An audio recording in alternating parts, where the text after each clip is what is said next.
Next question है प्यारे दोस्तों, एक कक्षा में 82% छात्र उत्तीर्ण हुए, उनमें से 2% छात्रों को पुनः परीक्षा की श्रेणी में रखा गया। अनुत्तीर्ण वाले छात्रों की संख्या 592 है। कक्षा में छात्रों की कुल संख्या कितनी है? भाई ऐसा है, इस बात को आप समझिएगा कि 82% छात्र जो हैं वो क्या है, पास हो गए, ठीक है। 2% वाले छात्रों को री एग्जाम में रख दिया गया, ठीक है, समझ रहे हैं। री एग्जाम में मतलब ये है कि अगली बार फैसला किया जाएगा ये पास है या फेल। तो एक तरीके से क्या 84% जो है छात्रों को पास की कैटेगरी में रखा जा रहा है, ठीक है। तो फेल कितने हुए? 84% पास हैं, तो फेल कितने होंगे? 16%। कितने होंगे? 16%। 100 में से 84 है तो 16%, ठीक है, जो कि क्या है 592 के बराबर है, ठीक है। तो क्लास में पूछा गया है कुल संख्या बताइए, तो कुल तो 100% ही है, तो ये कितना हो जाएगा? 16 तियां 48, 16 सत्ते 112, 1% और 100% का मतलब 3700 छात्र हैं।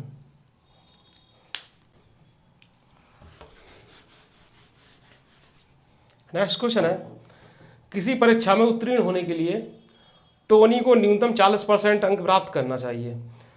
उसे 120 अंक प्राप्त हुए और 30 अंकों से अनुत्तीर्ण हो गया, ठीक है।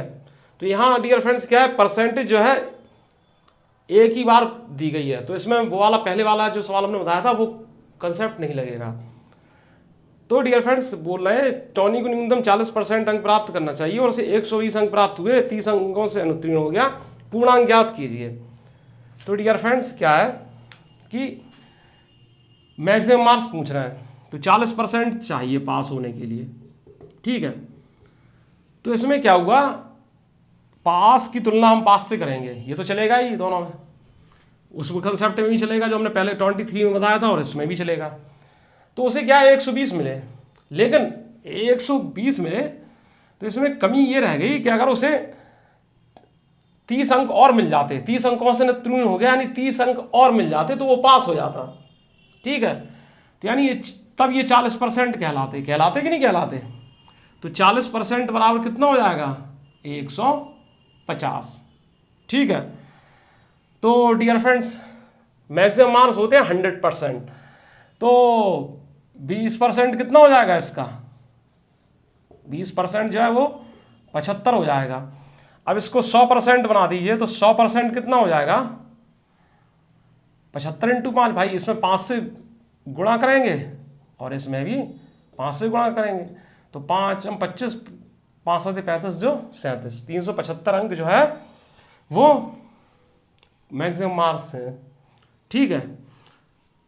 या ऐसे भी कर सकते हैं कि 150 बटे 40% इंटू 100%, ठीक है। 100% की वैल्यू निकालने के लिए परसेंट से परसेंट का साइन खत्म, बस, और इससे ये कटा, इससे ये 25 बार कटा, 15 25 75, 15 दूनी 30 7 37, 375 जो है ऐसे कर लो।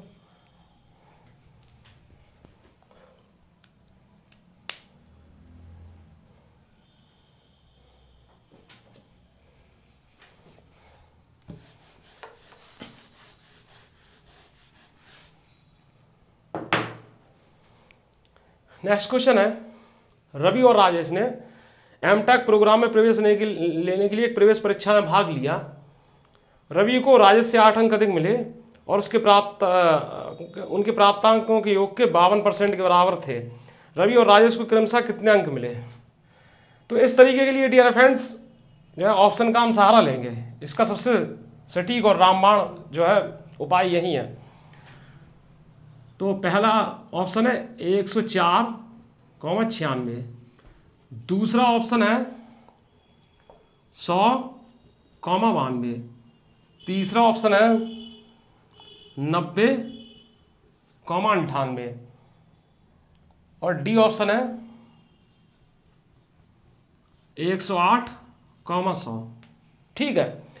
अब ये बोल रहा है रवि और राजेश ने क्या किया, रवि को राजेश से 8 अंक अधिक मिले और उनके प्राप्तांक और रवि के जो प्राप्तांक हैं उनके प्राप्तांकों के योग के 52% के बराबर है।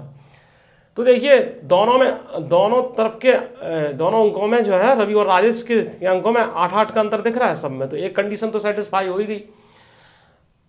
तभी क्या दूसरी जब सेटिस्फाई हो तब जो आंसर आएगा तो वो सही माना जाएगा। तो पहले हम ऑप्शन ए में चेक करेंगे, उसके बाद हम सी में चेक करेंगे, और जब नहीं बनेगा तब बी में चेक करेंगे। बस बी में बनता है तो ठीक है, नहीं डी तो अपने आप हो ही जाएगा। तो रवि और 8 अंक अधिक मिले, ये हो गया। और उसके प्राप्तांक उनके प्राप्तांकों के योग के 52% के बराबर थे। देखिए डियर फ्रेंड्स, ये रवि मान लो या राजेश कोई से ही मान लो, इनके प्राप्तांकों का योग कितना हो जाएगा 104 + 96 200। ठीक है। इनमें से रवि कोई भी हो, उसके जो प्राप्तांक हैं, समझ रहे हैं, उनके प्राप्तांकों के योग के 52% के बराबर है। तो 52%, इस परसेंट जो है ये ले जाएगा 2 0। तो डियर फ्रेंड्स 104 हो गया। तो ये वाला ऑप्शन जो है सेटिस्फाई कर रहा है। एक व्यक्ति के मार्क्स 104 है, दूसरे के 96 हो जाए।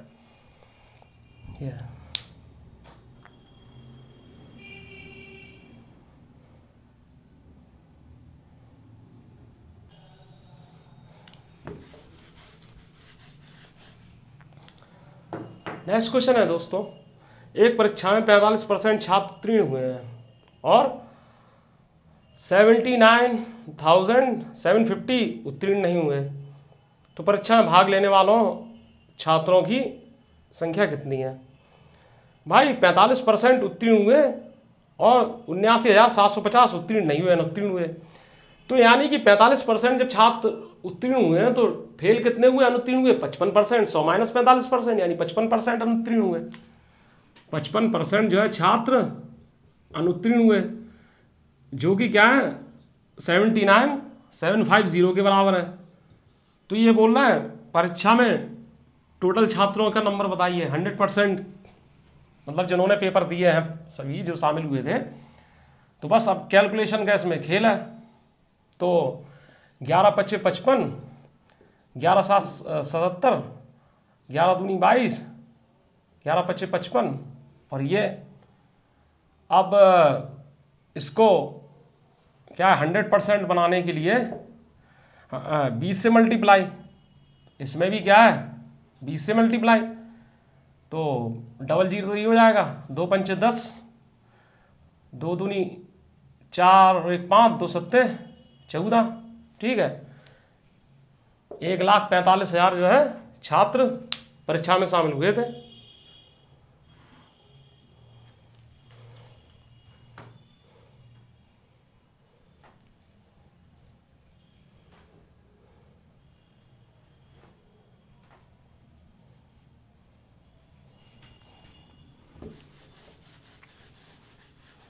अब देखिए पहले ही ऐसा एक क्वेश्चन आ गया डियर फ्रेंड्स, एक स्कूल में लड़कों की संख्या और लड़कों की संख्या का अनुपात 3:2 है। 20% लड़कों और 25% लड़कियों को छात्रवृत्ति नहीं मिलती, तो कितने प्रतिशत छात्रों को छात्रवृत्ति नहीं मिलती। तो प्यारे दोस्तों इसके लिए हम क्या करेंगे, बॉय और गर्ल्स का जो रेशियो है वो 3:2 है। तो हम क्या है 300 और 200 मान लेंगे। ठीक है, ये मान लेंगे। अब बोलना है कि 20% लड़कों को छात्रवृत्ति नहीं मिलती, मतलब मिलती है, तो मिलती कि नहीं है। लास्ट में पूछा गया कि कितने प्रतिशत छात्रों को छात्रवृत्ति नहीं मिलती, यानी कि हम ऐसे वायज निकाल रहे हैं जिन्हें छात्रवृत्ति नहीं मिल रही है, और ऐसी गर्ल्स निकाल रहे हैं जिन्हें छात्रवृत्ति नहीं मिल रही है। दोनों को जोड़ दें और फिर इसके योग से भाग दे दें और 100 से मल्टीप्लाई करा दें 100% से, तो आंसर आ जाएगा हमारा। तो ये 300 का 80% कितना हुआ, अरे भाई 300 का 80% कितना हुआ, 20% को मिल रही है तो 80% को नहीं मिल रही है, तो 240 छात्रवृत्ति 240 वायस को नहीं मिल रही है। गर्ल्स में देखिए डियर फ्रेंड्स क्या है कि 25% लड़कियों को छात्रवृत्ति नहीं मिल रही है, यानी 75% को मिल रही है, तो 200 का 75% कितना हो जाएगा 3/4 कर लो, या 75% 150 हो जाएगा। समझ रहे हैं। अब क्या है कि छात्रवृत्ति ना मिलने वाले स्टूडेंट कितने हुए, 390 हुए कुल स्टूडेंट, और कुल पंजीकृत कितने हैं, मतलब आंक शामिल कितने हैं, 500 स्टूडेंट शामिल हैं। ठीक है, परसेंटेज बदलने के लिए 100% से मल्टीप्लाई, बस इससे ये कट जाएगा और ये कितना हो जाएगा, 5 35 65 40 78% स्टूडेंट ऐसे हैं जिन्हें छात्रवृत्ति नहीं मिल रही है।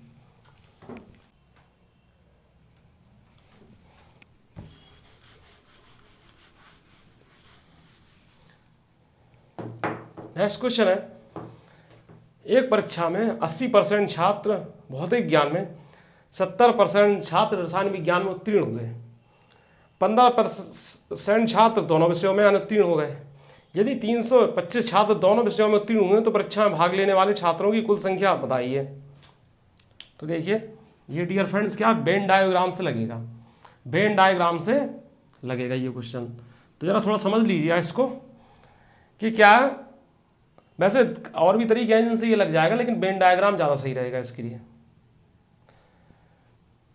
कि फिजिक्स और केमिस्ट्री 80% फिजिक्स में हो रहे हैं और 70% केमिस्ट्री में हो रहे हैं। ठीक है, पास 150% हो जाएगा, लेकिन बात 100% की हो रही है।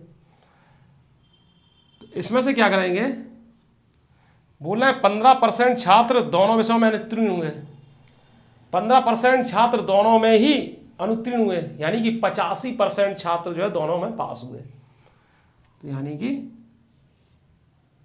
100 माइनस 15%। ठीक है, इतना।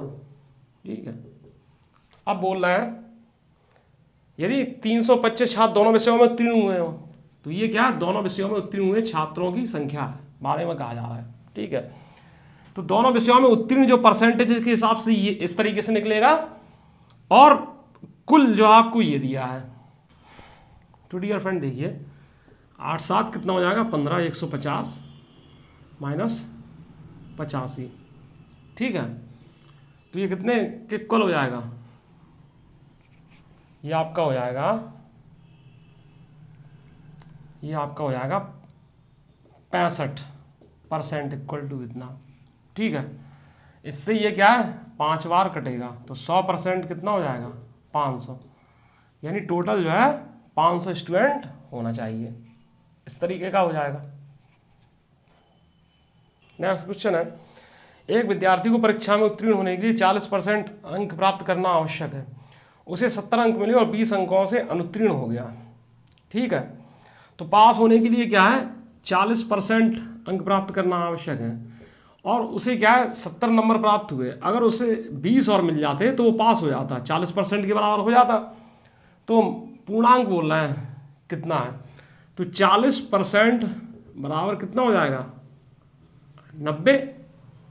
ठीक है, तो 100% बराबर कितना हो जाएगा 90/40% इंटू 100% से मल्टीप्लाई कर देंगे।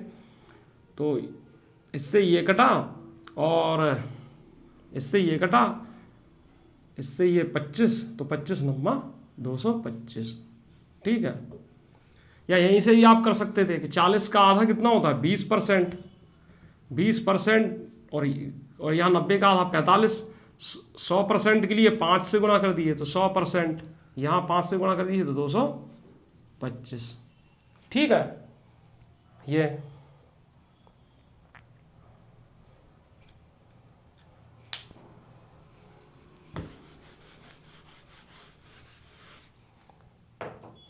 नेक्स्ट क्वेश्चन है डियर फ्रेंड्स, राहुल को 4 विषयों की परीक्षा देनी थी। पहले 3 विषयों में प्रत्येक का पूर्णांक 50 था, जिसमें राहुल ने औसतन 60% अंक प्राप्त किए। ठीक है, यानी क्या है कि प्रत्येक 3 विषय जो थे, देखिए 4 विषयों की थी, 3 विषय ये हो गए एक साथ मिलाकर, और ये क्या है 4th विषय, 4th सब्जेक्ट। ठीक है, अब बोल रहे हैं जिनमें प्रत्येक का पूर्णांक 50 था, जिनमें राहुल ने औसतन 60% अंक प्राप्त किए। तो हुआ क्या कि प्रत्येक का पूर्णांक जो है 50-50 था तीन विषय का, तो तीनों का कितना हो जाएगा 150। कितना हो जाएगा 150 नंबर का पेपर ये हुआ। प्राप्तांक जो है कितने मिले 60%। तो 150 का 60% कितना हो जाएगा 90। ठीक है, 15 छक्के 90, 3/5 से कर दो मल्टीप्लाई। अब बात समझिए, चौथे और अंतिम विषय, यानी ये चौथा और अंतिम विषय है, इसमें क्या हुआ, राहुल ने 54 अंक प्राप्त किए। 54 अंक प्राप्त किए, तो इसमें क्या है 54 अंक प्राप्त किए, जो कि क्या है उसके कुल प्राप्त अंकों का 64% अंक प्राप्त हो गया। तो चौथे विषय के लिए पूर्णांक बताइए क्या था। तो प्यारे दोस्तों, इस कंसेप्ट को अच्छे समझिएगा, और अच्छा क्वेश्चन नहीं है, कंफ्यूज करने वाला है और बढ़िया है, मतलब काफ़ी मतलब अच्छा क्वेश्चन है, अच्छे सभी हैं। 3 विषय थे जिसमें प्रत्येक का पूर्णांक 50 था, तो कुल पूर्णांक कितने हो गए 150 हो गए। ठीक है, जिसमें उसने क्या है कि कहा गया औसतन प्रत्येक विषय में 60% अंक प्राप्त किए। औसत का मतलब प्रत्येक के लिए बराबर बराबर, तो प्राप्तांक 150 का 60% क्या, तीनों विषयों को मिलाकर 90 हो गए। अब जो चौथा विषय था उसके लिए प्राप्तांक जो है वो कितना 54 नंबर आए। यहाँ 3 विषय में 150 में से 90 नंबर लाता है वो, और यहाँ चौथे सब्जेक्ट में क्या 54 नंबर लाता है। अब जिससे कि उसका जो टोटल जो पूर्णांक जो है उनका यानी 150% और इसका जो पूर्णांक होगा उनके जो है 64% के बराबर नंबर हो जाते हैं इसके। तो देखिए डियर फ्रेंड्स, तो पूछ रहे हैं कि ये चौथा विषय था, इसका पूर्णांक बताइए, ये पूछ रहे हैं।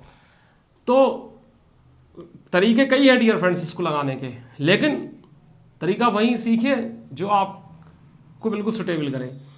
टोटल प्राप्तांक कितने हो रहे हैं, इन दोनों को जोड़ दीजिए। ठीक है, तो 144 हो रहे हैं, जो कि कुल प्राप्तांकों का। अब कुल प्राप्तांकों से हमें अभी मतलब नहीं है, 64% था हमारा, 64% से मतलब है।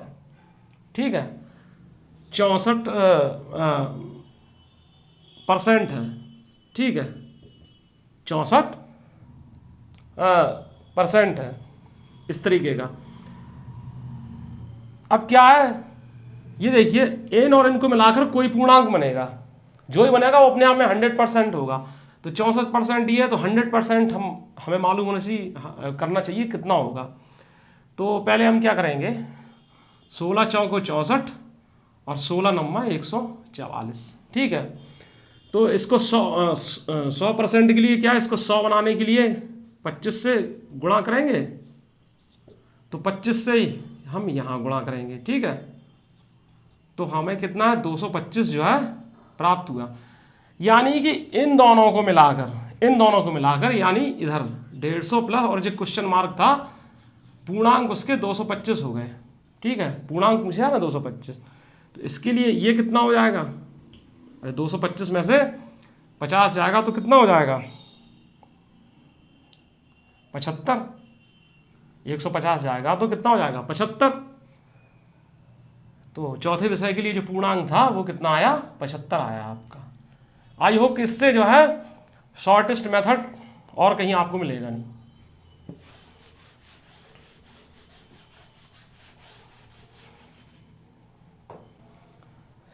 आप देख रहे हैं ये 37 क्वेश्चन है। इन्होंने क्या किया कि घुमाने के लिए क्या है कि इतनी भाषा लिख दी, लेकिन है बहुत सिंपल। यदि मोहन को भौतिक विज्ञान में 72% अंक प्राप्त होते हैं और रसायन विज्ञान में 68% अंक प्राप्त होते हैं, यह मानती हुए दोनों विषयों की भारताएं समान है, वेटेज समान है, तो दोनों विषयों में मिलाकर प्राप्त होने वाले प्रतिशत अंक याद कीजिए। देखिए 72% अंक दिए हैं और 68% अंक दिए हैं। पूर्णांक इन्होंने नहीं दिया। अब 72% अगर दिए हैं तो अपने तरफ से पूर्णांक हम 100 मान लेंगे। वैसे अगर देखा है मैं पूर्णांक कुछ देना चाहिए था, लेकिन कोई दिक्कत नहीं है, जैसा ये कह रहा है वैसे करते जाओ। तो एक को मिले 100 में से कितना 72 अंक, और दूसरे को कितने मिले 100 में से 68 अंक।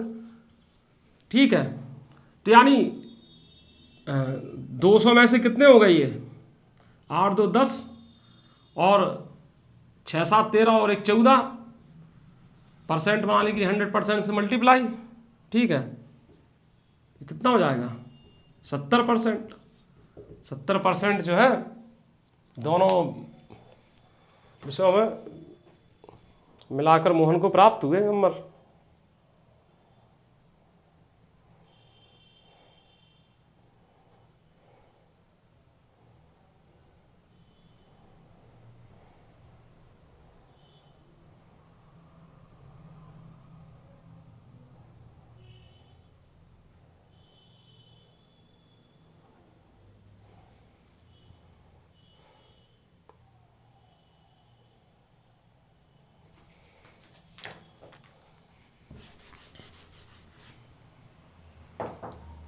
एक परीक्षा में पास होने के लिए 33% अंकों की आवश्यकता प्राप्त होती है। एक परीक्षार्थी को 210 अंक प्राप्त होते हैं और वह 21 अंकों से अनुत्तीर्ण हो जाता है। पूर्णांक बताइए। भाई 210 अंक उसे प्राप्त होते हैं और 21 अंक से अनुत्तीर्ण हो जाते हैं, यानी 100 यानी 21 अंक और मिल जाते उसे तो वो पास हो जाता। तो 21 और जोड़ो। ठीक है, ये टोटल कितने पासिंग मार्क्स के बराबर थे 33% के बराबर। यही तो कहा ना कि पासिंग मार्क्स 33% ये मांग रहे हैं, तो बस 33% जो है ये पासिंग मार्क्स ये मांग रहे हैं। तो 33% कितना हो गया 231। ये हुआ कि नहीं हुआ। अब क्या करेंगे 11 तियां 33 और 11 दूनी 22 11 1 11 30 से 21। 1% जो है 7 के बराबर है, तो 100% जो पूर्णांक रहेगा वो 700 के बराबर हो जाएगा। पूर्णांक जो है वो 700 के बराबर आपका होगा, 700 होगा।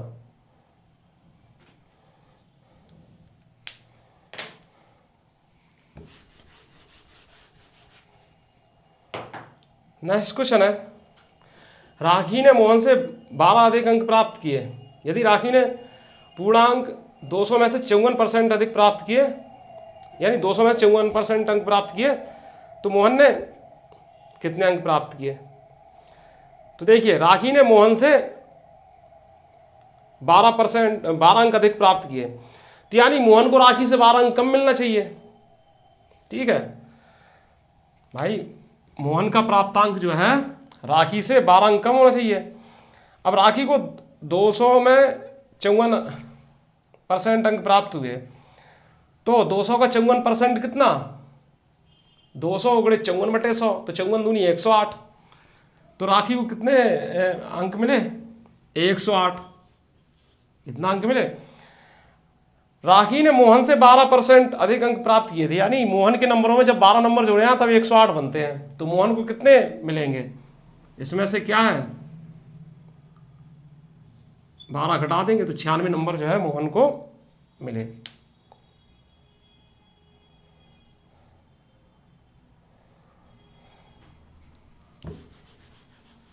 अच्छा क्वेश्चन है डियर फ्रेंड्स।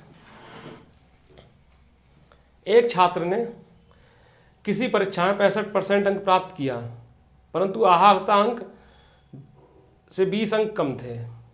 ठीक है, दूसरे छात्र ने उसी परीक्षा में 80% अंक प्राप्त किए, ये अंक उसकी आहर्ता अंक से 5% अधिक थे। तो परीक्षा का पूर्णांक बताइए। तो अब प्यारे दोस्तों समझिएगा, इसमें क्या है कि बढ़िया क्वेश्चन है, उलझाने वाला है और जल्दबाजी में जो है बच्चे गलत कर देंगे इसे। देखिए पहले बोला है 20 अंक कम थे एक छात्र के लिए, और दूसरे छात्र के लिए बोल रहा है कि आहर्ता अंक से 5% अधिक थे। ऐसे नहीं बोल रहा 5 अंक अधिक थे, 5% अंक अधिक थे। तो एक छात्र ने किसी परीक्षा में 65% अंक प्राप्त किया जो उसके आहर्ता अंक से 20 अंक कम थे। ठीक है, तो पूर्णांक आप क्या है इसमें x मानकर करेंगे। पूर्णांक x मान लीजिए।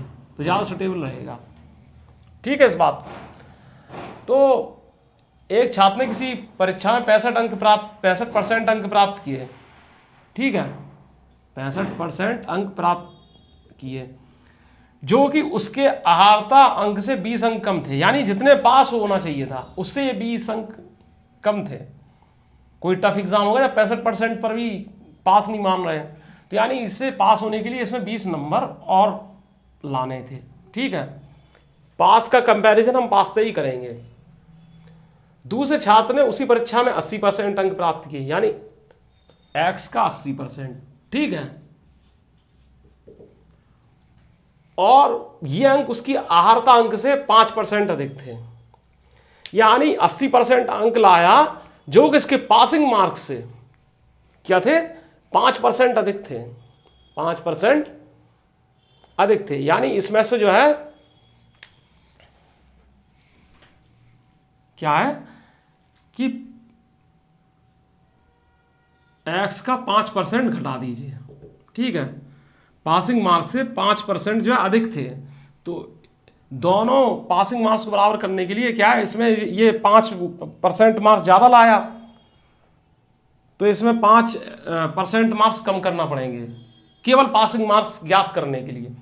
और ये क्या था, 20 अंक कम लाया था, तो इसमें 20 अंक जोड़ दिए, तो पास की कंपैरिजन पास से हो गई है। आई होप कि इतनी बात आपको समझ में आ गई होगी। तो अब प्यारे दोस्तों देखिए ये कितना हो जाएगा, ये 80x, ये 5x, ठीक है। अभी परसेंट से परसेंटेज का काम तमाम नहीं कर देंगे हम, क्योंकि यहाँ पर एक 20 दिया है तो वो वाला बवाल हो जाएगा फिर। तो ये कितना हो जाएगा, 75, ये वहाँ जाएगा 75% x में से 65% x, तो क्या हो जाएगा 10x%, ठीक है, बराबर 20। तो एक x% का मतलब क्या होता है, x/100 होता है कि नहीं। पूर्णांक क्या x/100 होता है, इतना, ये वहां चला जाएगा, तो क्या 200 पूछ रहे हैं, परीक्षा का पूर्णांक जो है वो क्या था, 200 था। आई होप के मेरे प्यारे दोस्तों को ये सवाल अच्छे समझ में आ गया होगा।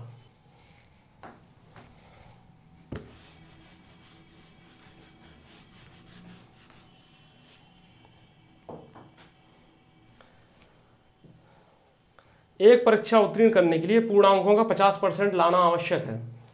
परीक्षा में 2 प्रश्न पत्र शामिल हैं। एक छात्र ने 200 पूर्णांक वाले पहले प्रश्न पत्र में 40% अंक प्राप्त किए।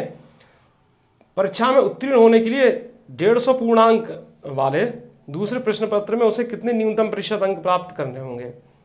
देखिए, अब देखिए, परीक्षा में 2 प्रश्न पत्र शामिल है, पहला और दूसरा। तो पहला जो है वो 200 नंबर का है, ठीक है, उसमें वो कितना लाया, 200 में कितने नंबर लाया, 40%, यानी 200 में क्या है 80 नंबर लाया, ठीक है। परीक्षा में पास होने के लिए क्या है कि 150 में से उसे कितने न्यूनतम प्रतिशत अंक प्राप्त करना होंगे। 150 में से कितने अंक लाए, अभी परसेंटेज तो जब निकलेगी कितने अंक लाए। अब शर्त क्या दी गई है कि परीक्षा में उत्तीर्ण करने के लिए पूर्णांकों का 50% अंक लाना आवश्यक है। तो पहले वाले में 200 है पूर्णांक, दूसरे वाले में 150 है, तो पूर्णांक कितने हुए, 350, 350 हुए। तो यानी इसका क्या है 50% आना चाहिए तभी पास माना जाएगा, यानी कि 175, ठीक है, 175। अब प्यारे दोस्तों दोनों को मिलाकर जो है 350 नंबर में से वो 175 नंबर आना चाहिए। 175 में 80 नंबर वो ला चुका है, तो दूसरे में कम से कम कितना लाना चाहिए, 175 माइनस 80, ठीक है, यानी कि 175 माइनस कितने 80 कितने हो जाएंगे, 95 लाना चाहिए। तो अब वाले दूसरे प्रश्न पत्र में उसे न्यूनतम कितने प्रतिशत अंक प्राप्त करने होंगे।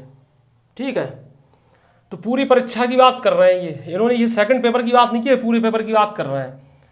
तो 95/350, ठीक है, इंटू 100%, ये हो जाएगा।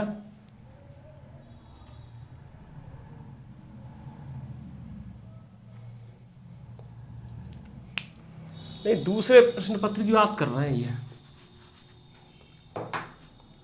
150 पूर्णांक वाले दूसरे प्रश्न पत्र में न्यूनतम कितने प्रतिशत अंक प्राप्त करने होंगे, यानी कि 95 बटे दूसरा प्रश्न पत्र इंटू 100%, 19, ठीक है, और ये कितना हो जाएगा। ठीक है, अब 190/3 कितना हो जाएगा, 3 18, 3 तिरका 9, 63.33, यानी 64% दिया है। 64% हो जाना चाहिए अप्रोक्सीमेट, 64%, ठीक है, अप्रोक्सीमेट। दूसरे के लिए पूछा था, पूरे के लिए नहीं, दूसरे के लिए पूछा था, इसलिए ये